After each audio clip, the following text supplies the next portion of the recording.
Vi er i en unik situation her i Danmark med en virksomhed, Pharmakosmos, der kan producere højkvalitets nedfrysningsmedier, og så Rigshospitalets afdeling her, som laver rigtig mange højt specialiserede behandlinger med celler.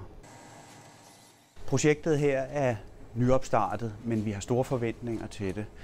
Hvis det indfrier alle vores forventninger, så vil man skulle bruge nye indfrysningsmedier og metoder i fremtidens patientbehandling overalt i verden.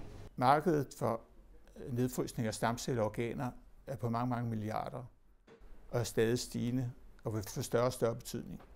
Baggrunden er, at Pharmakosmos har udviklet stoffer baseret på dextran, som har vist lovende eksperimentelle egenskaber ved nedfrysning af celler og organer. Det er meget vigtigt, at de celler, der har været frosset ned, at de kommer hurtigt i gang igen.